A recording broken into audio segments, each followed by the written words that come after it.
What's up, guys? Welcome back to the channel. For anybody new, I am Matt Luna. In today's video, we're going to be talking about the best ways that I have found to catch fish on spinnerbait. The spinnerbait is much more than a cast the bait out and then reel it back in type of bait. There's a lot of different things that you can do to just dial that thing in and in turn get more bites. And over the years, I figured out things that have been working for me and caught a lot more spinnerbaits as a result. So I'm gonna go into 5 different things about a spinnerbait that are gonna help you catch more fish. And guys, in today's video, I wanna talk to you guys about Waterland sunglasses, guys. These are my Ashore glass lenses. I love these frames, guys. I'm out here, this lake has super clear water and these fish in the summertime sit in the grass. So being able to identify those dark patches of grass in some of the stained water and clear water areas so you can make long casts is key to get some of those bigger fish to bite. They're hot, they're sitting in that grass to stay in the shade, to stay cooled down, and having a good pair of Waterland sunglasses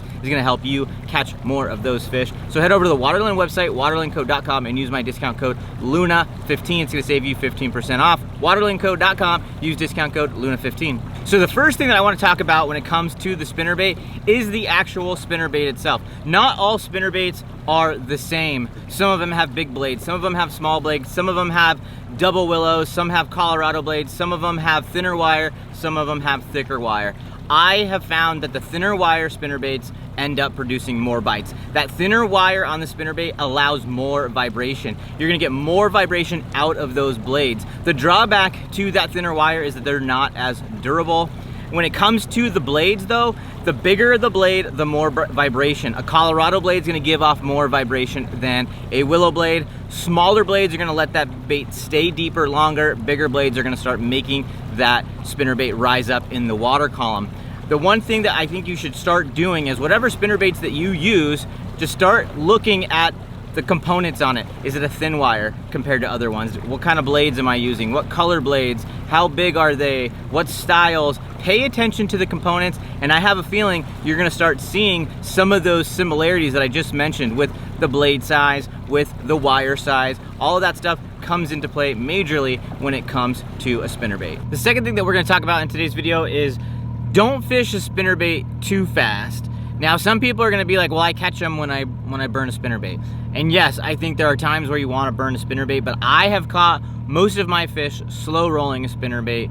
Most of the time, just ticking that cover and going as slow as I can to get those blades to turn is when I get bit. Not all spinnerbaits are made to fish fast. For example, the spinnerbaits that have big Colorado blades on them are not made to fish fast. Those things are made to fish slow. They're made to slow roll. But then you have some that have smaller double willows most of the time, and those are made to fish a little bit faster. They're also made to fish a little bit deeper. And don't forget that the blade size does matter.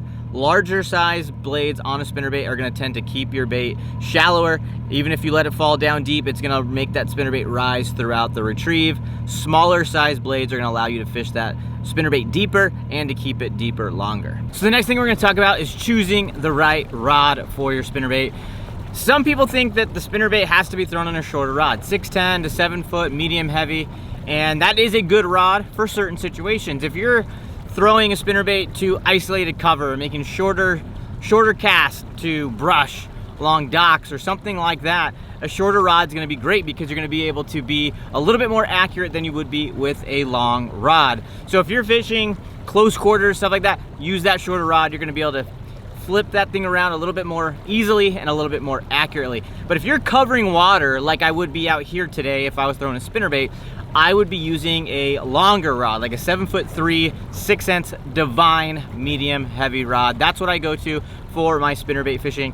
I can cast the spinnerbait a mile and it just helps me cover water. Long casts, open water, some submerged trees, stuff like that. This isn't close quarters pitching that thing around. This is making long casts and just covering water, trying to find some active fish. I'm not burning it when I'm doing that. I'm making long casts and still slow rolling it, but I like to use that longer rod a majority of the time because that's how I fish a spinnerbait the most, is by covering water. Now, obviously, if I am in those close quarter situations like I already described, I will downsize and use a shorter rod. So we still have 2 more tips, 2 more things that you need to pay attention to when it comes to fishing a spinnerbait. If you think I've left something out, let me know down in the comments section. I'd love to find out what you guys do when you're fishing a spinnerbait. But what I want to talk about now is imparting action on the bait.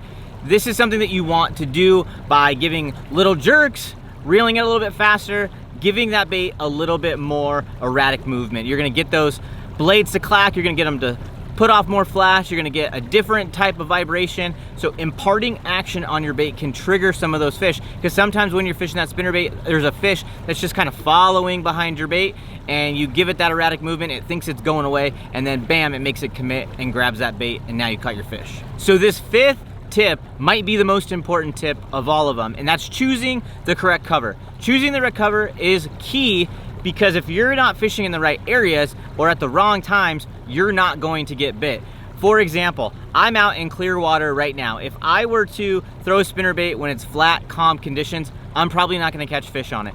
I want windy conditions when I'm out in a clear water lake. If I'm in open water, clear water, you definitely want some cloud cover, you definitely want some wind, and a combination of cloud cover and wind will definitely make you successful with the spinnerbait. The next time I like to throw a spinnerbait is around wood cover. The spinnerbait comes through wood really, really well.